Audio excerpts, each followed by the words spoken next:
Happy New Year. Yeah, we're into 2021. It's the first show of the new year. I'm going to be covering the 2 matches that were played on New Year's Day and the 4 matches that were played yesterday. And so we've got quite a lot to get through. I didn't watch any of these matches. I did watch one on Saturday. We'll come to that in a minute. The first of all, though, the 2 highlights games from the 1st of January. They were both played in the evening in the UK, so far too late for me. Let's get started. Manchester United at home to Aston Villa. Shaw was back at left back for the Reds. McTominay and Fred in midfield. Pogba selected alongside Fernandes and Rashford and Martial. Greenwood on the bench. No Cavani. He's serving a 3-match ban dished out for some obscenity that apparently he wrote on a social media post. I assume he wrote it in Spanish because he's from Uruguay, but he's still got a ban. I found that extraordinary, really. For Villa, Mings was back, otherwise they were at full strength. Early action, and it was lively. Lots of good play, and we had an early opportunity for Martial on 10 minutes that went wide. McGinn up the other end had a decent strike on goal after good work by Grealish. De Gea had to be sharp to save that one. And then Fred had a golden chance on 15 minutes, but he managed to spoon it over the top. And then on 25 minutes, a first-time shot from Pogba, who was looking hungry, inches away. And Fernandes, 36 minutes, an effort just over. And then 3 minutes later, the breakthrough, Wan-Bissaka, a raid down the right and a glorious cross. Mings and Martial going for the ball. Bit of a mix-up by Mings, and somehow it spooned up for Martial, who headed it in, and that was 1-0 to United. And that was the score at the break. But second half, Villa came out and they were really punching their weight. McGinn had a set up Traore set up McGinn just over, and then Villa on 57 minutes got the equaliser. This time there was an incident just inside United's half. They were penalised, and they started chattering to the referee. They felt hard done by. The ball was then put on the floor, and the kick was taken to Grealish, who was completely free on the left. A scramble back by the United defenders wasn't good enough. The ball came across, and Traore stuck it away, and that was 1-1, and deservedly so, it has to be said. 59 minutes though. Luiz managed to clip Pogba's heel, and the referee awarded a penalty. VAR had a long look at this one, but didn't override the decision.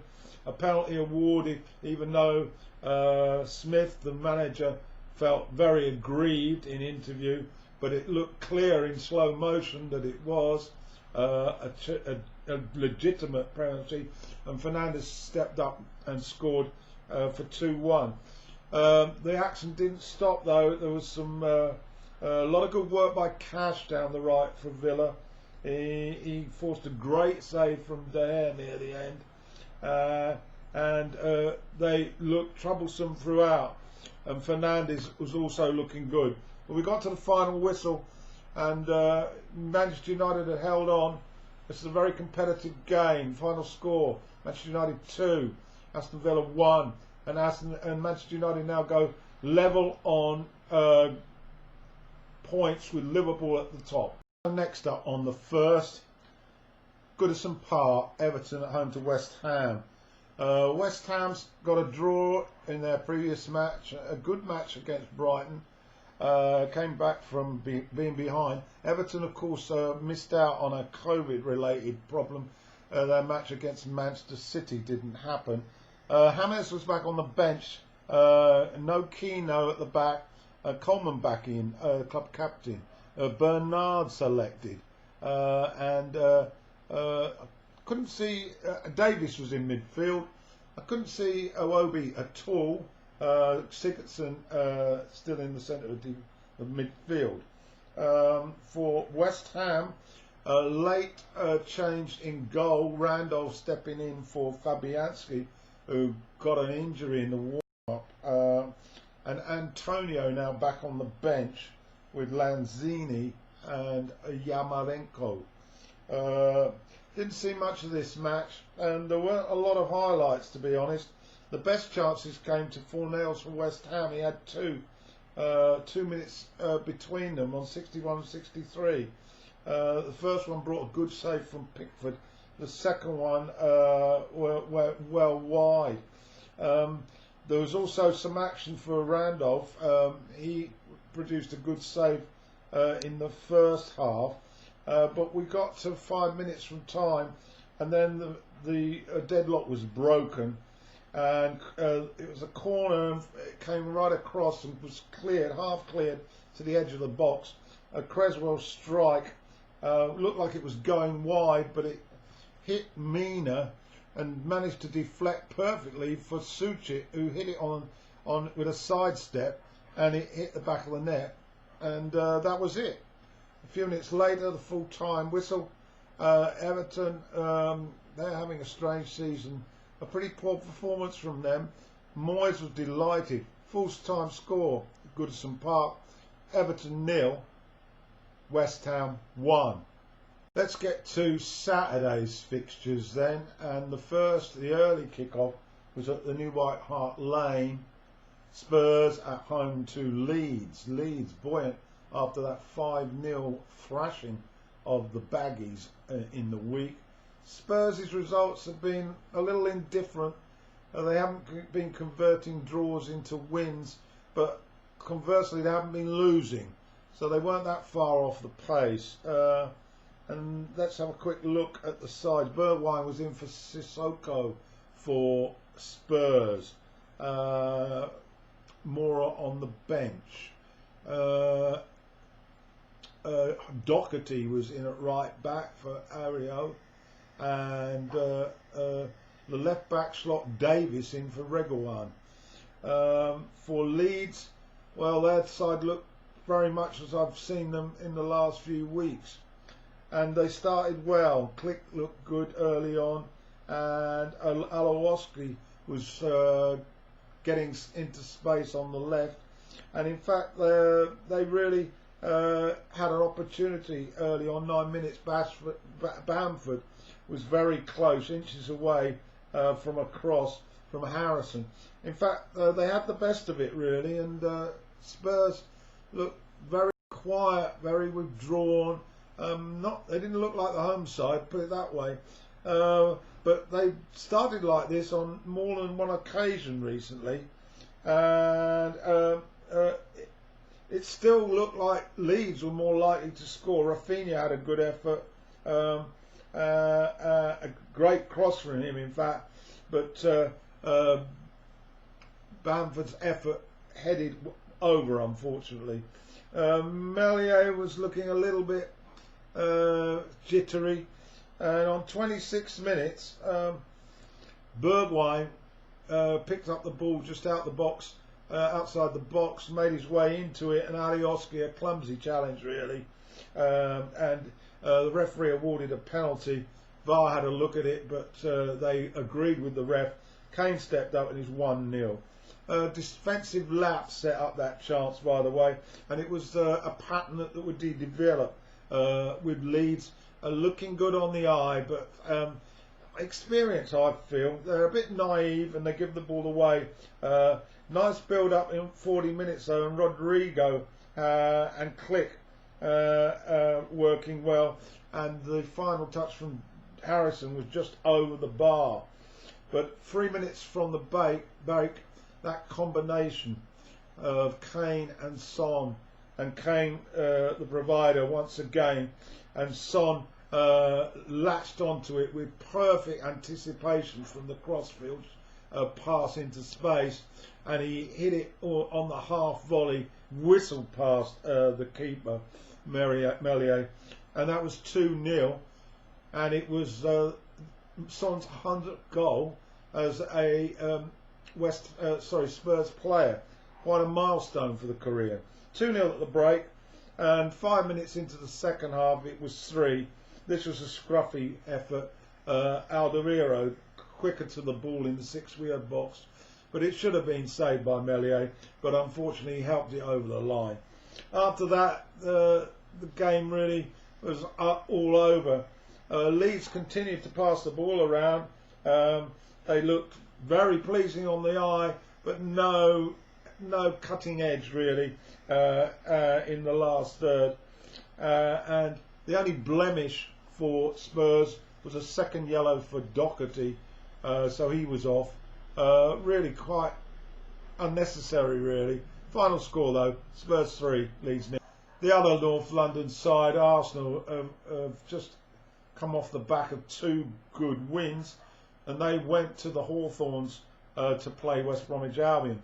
The weather conditions were pretty dreadful, snow falling, and the pitch soon became covered, admittedly with a very thin layer of snow. Pereira was back for West Brom, as was Ivanovic. Lacazette up front leading the attack with Aubameyang behind him, Sabias in midfield, and Willian I saw. I think he was on the bench to start with.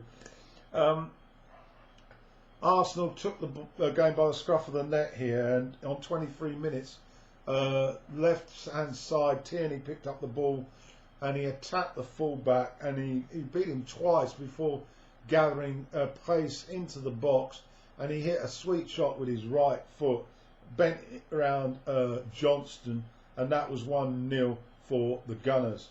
And they doubled their lead 10 minutes later. This was some beautiful passing here between Sabias, Lacazette, and finally he fed Saka, who finished it off. Delightful piece of play, 2-0 Gunners. That was half-time score, and in the second half, West Brom completely fell apart again. They really just don't have it at the back, and Lacazette got a brace. I won't go into the details, just to suggest that really Arsenal cantered to the finish line. Some harsh words from Allardyce at the whistle. He knows he's up against it here. The defence is just not Premier League quality. Final score then, West Brom 0, Arsenal 4. Okay, to Selhurst Park, Crystal Palace against the bottom club, Sheffield United. Sheffield United still waiting for that first win. 2 points so far from 16 games. Basically, they really needed something from this match. And the writing was on the wall fairly early on when Will Saha got to grips with the left flank, and he managed to get to the byline, fed the ball to Benteke, who laid it in nicely at the feet of Sloop, who beat the goalkeeper, and that was 1-0 to Crystal Palace. There was an injury which forced a change from Hodgson, and he brought on Eze, who he'd rested, and the young talented Eze scored a tremendous goal in added time. He picked the ball up in his own half, and then he just basically kept on running. The Sheffield defence kept backing off. He actually went past 2 defenders as if they were sort of not moving, and eventually he caressed the ball into the corner wide of Ramsdale, and it was a beautiful piece of work, and it was 2-0 to Palace. Well, that really took all the air out of the Blades. The second half, though, Palace didn't go for the jugular, and basically they ran out comfortable winners. Crystal Palace 2, Sheffield United 0, and once again Wilder was fairly, how can I say it? He's not dramatic at all, but the message is that from him was basically, we need a miracle to stay up, and I think we all agree with that. So final score: Crystal Palace 2, Sheffield United 0. The final match on this roundup was at the Amex, Brighton at home to Wolves, and it was certainly the best of the matches. Brighton have been drawing too many. Wolves have been a bit up and down really. Since that injury to Jimenez, they haven't looked their own whole self. Silva has done quite a good job, but he hasn't really got the experience. Anyway, Nina put Traore in from the front, from the start here, but it was Brighton on the offence early on, and Connolly converted a nice cross from Trossard on 13 minutes to put the Seagulls 1-up. Sluggish defending, it has to be said, with no Bolly in the heart of the Wolves' defence. 19 minutes though, they levelled the match. Saiz heading home from a cross from the byline, and 1-1.